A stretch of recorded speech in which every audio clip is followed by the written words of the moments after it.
All right, my name is Kyle. I'm with Great Millstone, Colorado. I want to give all praise and glory to Yahweh Bahasham, Yahweh Shai Bahasham Ha Rakakwadash. Double honors unto our apostle elders which rule Great Millstone well, and shalom to the hopeful elect of the nation of Israel. May you endure unto the end. Shalom. Wa Baba Ball. So, in this series that's on Netflix, it's called Madam Security. The first season, first episode is called Pilot, which you know that they called their beginning of their program, all right, called pilot programs, where they're just trying it out. And this is an older show from, I believe, 2018. But as you can see right here, it says in the caption, all right, they were talking about Arabs, but they said fringe lunatics, right? Fringe lunatics about these Edomite kids joining some Arabs in the Syria conflict. And they were on YouTube and all these other platforms. And they used the name fringe lunatics, and I've never heard of anybody wearing a fringe except for the Israelite, the so-called Negro, Latino, and Native American Indian. Or otherwise than that, you really don't see nobody really wearing fringes. All right. So I looked it up. It's a simple Google, and I put in because they were saying the Muslims were wearing fringes. But I Googled, do the Muslims wear fringes? No, Muslims do not wear fringes. But as you can see, however, at the bottom, however, some people who practice, which they put Judaism, all right, which is not correct. It would actually be Israelitism, all right, if you want to put it like that.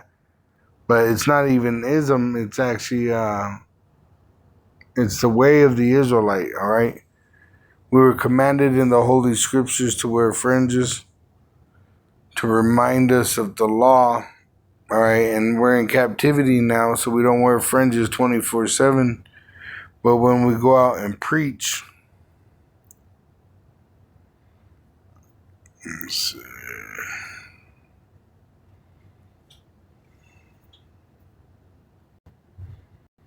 Numbers 15 and 38, speak unto the sons of Israel, and bid them that they make them fringes in the borders of their garments throughout their generations, and that they put upon the fringe of the borders a ribbon of blue. All right, and that's for us to remember. Verse 39, and it shall be unto you for a fringe, that ye may look upon it, and remember all the commandments of Yahweh, and do them, and that ye seek not after your own heart and your own eyes, after which ye used to go a whoring. All right, which Jake, the Israelite, were in this condition of slavery because we sinned. We went and tried to make peace with the heathen, and that made us enemies with our power, Yahweh. All right, because Yahweh has where he wants the Israelites separate, and that's why. All right, when you put it up, who wears fringes? All right, it brings up which they call Judaism, which is not correct. Okay, but it's being an Israelite.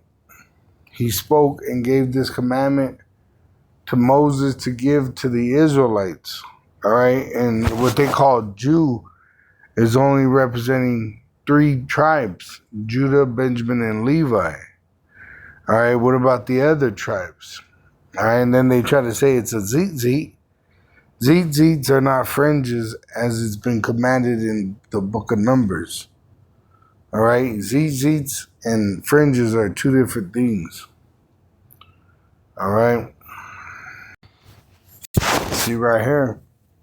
It says, I Googled what cultures wear fringes, and right away it says Native Americans, Jewish community, and Western cultures, right? We're dealing with the Native American Indians, all right? But this is one of the ways that we were able to know that the Native American Indians are of the 12 tribes of Israel, all right? Even the Eskimo, if you go back to a picture of Eskimos, all right, Eskimos are one of the 12 tribes of Israel because you can see that they're keeping that covenant of fringes at the bottom of the garment. And you'll find a blue ribbon, all right? And this isn't by, that's a perfect example. There you go. A blue ribbon with a fringe. See? If you go to the Philippines, you can see the same design in the clothing, all right? In the indigenous Filipinos attire in the museums, all right? And this wasn't for fashion, it was for that we were Israelites, and it was commanded to us by Yahweh Shem Yahushua to Moses, so that we may look upon it and remember to keep his commandments. All right? So, all right, they're making moves behind the scenes against the Israelites because they want to make us extinct.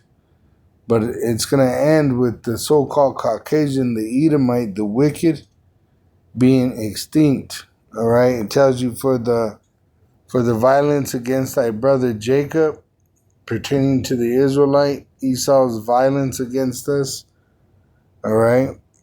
The so-called Caucasian, which is going to come down with great wrath, knowing that they have but a short time. It says in verse 9, Obadiah 9, and thy mighty men, O T-men, shall be dismayed. And that's dealing with their scientists that helped, develop the atomic bomb, the smith that bloweth the coals. It says, to the end that every one of the mount of Esau may be cut off by slaughter, which is the so-called white race, the wicked that rule the world.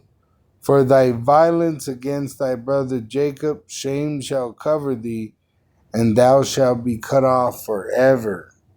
But you're going to serve 1,000 years of slavery, but then you're going to be made extinct according to prophecy. Isaiah 14 and 21. Prepare slaughter, and we're preparing you by telling you what your future is. For his sons, for the iniquity of their fathers, that they do not rise nor possess the land, nor fill the face of the world with cities. For I will rise up against them, saith the Lord of hosts, Yahweh, and cut off from Babylon the name and remnant and son and nephew pertaining to the Edomite, saith Yahweh. I will also make it a possession for the bittern and pools of water, and I will sweep it with a besom of destruction, saith Yahweh of hosts, which he's going to wipe the what you know of as America, all right, Babylon the Great. He's going to wipe it off the face of the earth using nuclear missiles that he gave mankind. And he gave it to the so-called Caucasian, which is the red devil the Bible speaks of, which that's in Isaiah 54 and 16. Behold, I have created the smith, the Edomite, the so-called Caucasian, that bloweth the coals in the fire, which he was blessed with the sword, and that bringeth forth an instrument for his work. Now they got technology to develop nuclear weapons. And I have created the waster to destroy, which he gave them that technology so that they would make the nuclear weapon to destroy, and it's going to destroy their kingdom. All right, the elite of the so-called white race is going to be in bunkers hiding in different areas and in the outer firmament, as far as they're allowed to go, and in the sea, they're going to be hiding, trying to hide from the wrath of the Almighty Yahweh when He sends His Son Yahweh Shai, which it tells you that they're going to hide themselves in the cliffs of the rocks. It says,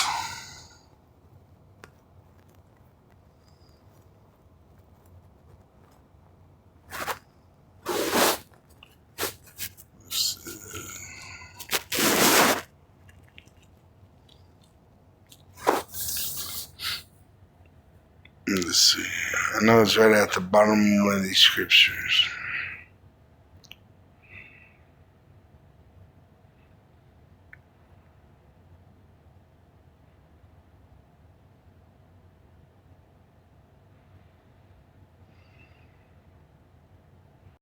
I was thinking Revelation 16, but it's Revelation 6, and I'll start at 15. And the kings of the earth and the great men, which now you have women ruling, and that actress, she gave off a vibe of Kamala Harris, you know. That's why I watched it, and you know it didn't fail, you know, that it showed that they're pointing the finger at the Israelite. And the kings of the earth and the great men and the rich men and the chief captains and the mighty men and every bondman and every freeman hid themselves in the dens and in the rocks of the mountains. But you got the rich men building bunkers in mountains and all over the world. But even these low level, people, they're gonna try to hide in the mountains. You know, you even got the military here in Colorado, and they got it in. It's called Cheyenne Mountain, which that's a bunker to hide in. All right, but here in America, nothing will remain because of the destruction that 200 million nuclear missiles are gonna bring to Babylon the Great.